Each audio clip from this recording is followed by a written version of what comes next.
Bonjour à tous les amis, j'espère que vous allez bien. Aujourd'hui on se retrouve pour une nouvelle vidéo. Aujourd'hui les amis on se retrouve pour une vidéo Coupe du Monde. On va parler de la sélection d'Espagne, tout simplement la Roja. Pourquoi selon moi ils vont gagner la Coupe du Monde 2022 au Qatar. On va parler bien évidemment de leur effectif le plus important, comme les joueurs du Barça, comme Busquets, Pedri, Gavi, Ansu Fati, Ferran Torres, etc.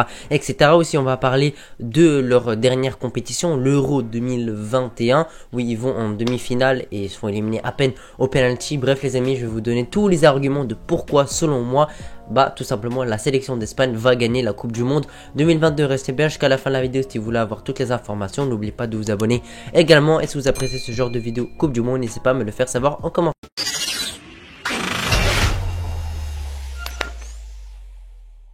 Alors les amis, déjà pourquoi je parle simplement de la Coupe du Monde alors que je fais des vidéos Barça? Déjà parce que tout simplement il n'y a plus le match du Barça actuellement, et n'oublions pas que le Barça, le FC Barcelone, c'est un club de Barcelone et d'Espagne bien évidemment. Donc on va parler de la sélection d'Espagne. Donc déjà on va commencer par leur effectif qui est vraiment très bon. Il y a énormément de joueurs du Barça, franchement il y en a vraiment pas mal. Au poste de latéral gauche, il y a que des tout simplement il y a que des Espagnols comme Jordi Alba et Alejandro Balde. En défense, il y a pas de Ramos, il y a Eric Garcia, etc., etc. Ils ont pas mal de défenseurs, mais franchement je pense que c'est un des postes où ils sont plus faibles. J'aurais bien aimé franchement voir un Sergio Ramos, parce que avec un Torres, pour moi c'est trop faible.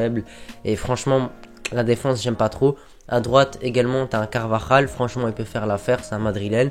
Au milieu c'est que du Barça, c'est Busquets, Pedri et Gavi. Il y a aussi Rodri qui est en train de travailler avec Luis Enrique, le coach de la sélection d'Espagne, pour jouer en défense. Donc pourquoi pas, on se retrouverait avec je sais pas moi, une charnière Torres ou tout simplement Eric Garcia avec Rodri, pourquoi pas. Même si moi personnellement j'aimerais bien voir un Rodri à la place de Busquets, c'est un Busquets sur le banc, et il pourrait bien évidemment rentrer dans les fins de match, dans le moment où on a besoin de lui, etc., pour garder le ballon, pour mettre du rythme, etc., etc. Vous m'avez compris. Et en attaque, il y a du Ansu Fati, du Nico Williams, du Ferran Torres, également Alvaro Morata. Est-ce que j'en oublie d'autres? Bref, en tout cas il y a pas mal d'attaquants, il y a surtout des ailiers. Au poste du numéro 9, on peut se poser des questions, parce que malheureusement il y a que Morata et Ferran Torres également qui peut jouer au poste de numéro 9. Mais franchement personnellement je suis vraiment pas fan, parce qu'on sait que voilà, Ferran Torres, c'est un joueur qui rate énormément d'occasions, et il faut vraiment pas rater des occasions, surtout dans une Coupe du Monde où le moindre raté peut vraiment te coûter très cher. Donc franchement moi je suis pas fan de cette option, et j'espère vraiment que tout simplement Morata jouera au poste de numéro 9, parce que tout simplement Ferran Torres il doit jouer sur l'aile. Pour moi il doit jouer en tant qu'ailier gauche, ou bien Ansu Fati à sa place, parce qu'on a pas mal d'ailiers. C'est surtout le poste de numéro 9 où tout simplement on a quelques soucis, parce qu'on n'a pas un véritable numéro 9, on n'a pas un pur buteur qui est là pour simplement mettre les occasions au bon moment, etc. Parce qu'on sait que dans une Coupe du Monde faut être réaliste, et si jamais tu joues bien, ça suffit pas. Franchement jouer bien ça suffit pas. On peut voir le Sénégal qui a perdu 2-0 face aux Pays-Bas. Ils ont très bien joué, globalement ils ont dominé, mais ils ont raté toutes leurs occasions, et finalement ça a coûté cher. Ils ont perdu 2-0 face aux Pays-Bas, et donc c'est vraiment l'importance de pas rater ces occasions. Maintenant les amis, il faut bien dire pourquoi selon moi l'Espagne va gagner la Coupe du Monde 2022, parce que franchement on peut trouver ça audacieux. On peut se dire pourquoi tu dis ça, etc. Déjà le 11, je vous ai dit, il est excellent. C'est des joueurs qui ont déjà joué entre eux. Il y a pas mal de jeunesse, il y a pas mal d'expérience également, comme un Jordi Alba, un Busquets, le gardien Unai Simons également, qui est un peu jeune mais il n'est pas vieux non plus, il a joué pas mal de matchs. Donc il y a pas mal de joueurs qui ont pas mal de matchs à leur actif. Morata également en attaque. Il y a pas mal de jeunes comme je sais pas moi, Gavi, Pedri, Ansu Fati, Nico Williams, le frère de Inaki Williams si je dis pas de bêtises, qui joue à l'Athletic Bilbao. Donc franchement on a ce fameux mélange d'anciens et de jeunes, et franchement ce mélange là peut vraiment être très bénéfique pour le Barça. Et pour moi je suis vraiment content de voir ça, et franchement c'est beau de voir les jeunes et les anciens qui vont essayer de gagner cette Coupe du Monde 2022 et essayer de gagner cette deuxième étoile. Et du coup les amis, pour leur dernière compétition ils ont fait vraiment une très belle compétition. Ils sont allés en demi-finale de l'Euro, ils étaient vraiment à deux doigts d'aller en finale, et pour moi s'ils allaient en finale ils allaient la gagner, parce que pour moi l'Angleterre ne peut pas faire face à l'Espagne. Pour moi ils étaient trop forts pour ça. Malheureusement on sait il y a quelque chose qui nous a coûté vraiment très cher, c'est tout simplement la finition. Franchement ils sont vraiment ratés contre l'Espagne, contre l'Italie pardon. Ils ont raté trop d'occasions. Globalement ils auraient dû gagner. Pour le mérite c'est l'Espagne qui méritait, mais le mérite ne compte pas dans le foot, faut être réaliste devant les buts. Et malheureusement on a fait trop de ratés, finalement on est allé en prolongation et on a perdu au penalty. C'est vraiment très malheureux, mais j'espère que l'Espagne a appris de ses erreurs et qu'ils se feront plus éliminer bêtement comme ça parce que t'es pas réaliste, alors qu'ils avaient dominé franchement quasiment tout le match et ceux qui méritaient largement. Mais bon, l'Espagne simplement n'a pas su être assez tueuse devant les buts. La dernière Coupe du Monde de l'Espagne n'a vraiment pas été bonne. Voilà, au moins simplement ils vont devoir se rattraper après cette mauvaise Coupe du Monde.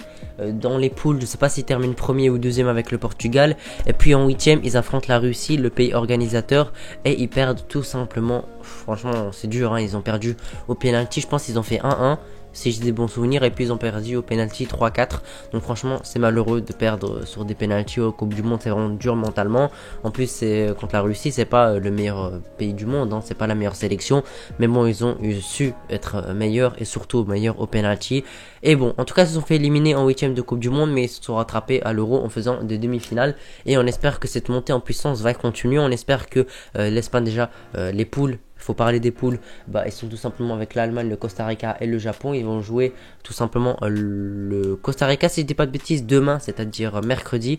Donc on espère qu'ils sortiront franchement un bon match. On espère qu'ils gagneront, prendront les 3 points, parce qu'on sait que le premier match de Coupe du Monde, c'est le plus important. Si tu le perds, t'as vraiment moins de chances de te qualifier. C'est surtout le premier qu'il faut absolument pas perdre, parce qu'après t'es obligé de gagner tes 2 prochains matchs si tu veux te qualifier à 100%. Après un match nul et une victoire, ça peut passer, mais ça passe pas tout le temps, donc faut vraiment faire attention à ça.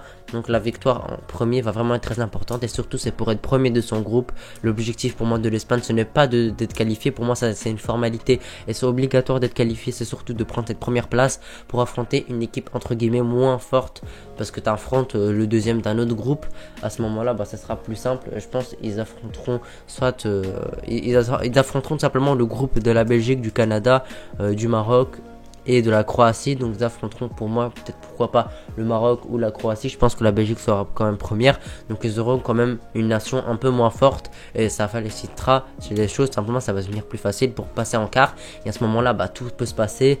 À ce moment là c'est pas simple, puisque tu peux jouer les Brésil, les Allemagne, bref que les grosses sélections. Donc il va falloir bien évidemment que l'Espagne soit forte mentalement, surtout que eux ils ont déjà passé ce palier. Il n'y a pas beaucoup de nations qui ont passé ce palier. Je parle bien évidemment le palier où tu gagnes la Coupe du Monde, où tu as la première étoile sur ton logo tout simplement. Et l'Espagne là, elle l'a gagné en 2010. Il y a beaucoup de grosses nations comme la Belgique, les Pays-Bas, etc. qui l'ont jamais gagné, alors qu'ils ont eu déjà des grosses générations. Ils ont actuellement une grosse équipe, mais ils n'y arrivent pas. C'est vraiment pas simple de gagner sa Coupe du Monde. Sa première surtout, c'est la plus compliquée selon moi. Et l'Espagne a réussi à la dérober, cette première Coupe du Monde. Donc c'est vraiment un passage mental. C'est vraiment, tu débloques vraiment quelque chose, et à ce moment-là, tu peux commencer à enchaîner les Coupes du Monde.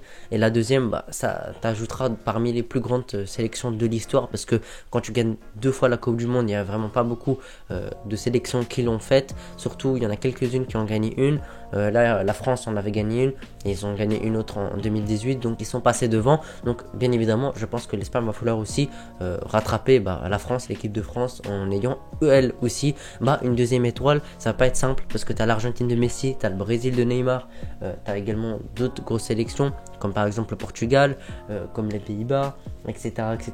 Vous m'avez compris, il y a vraiment beaucoup de concurrence pour gagner cette Coupe du Monde, et ça va vraiment pas être simple. Donc de A à Z, il faut que l'Espagne reste concentrée, soit bon dans la finition, joue comme elle joue comme d'habitude, en gardant le ballon, en ayant la possession, en contrôlant tout simplement l'adversaire, en ne laissant pas tout simplement garder le ballon, en faisant un contre-pressing après la perte de balle, etc., etc. Je vais pas vous apprendre comment l'Espagne joue, elle joue tout le temps de cette manière-là, et pour l'instant ça paye.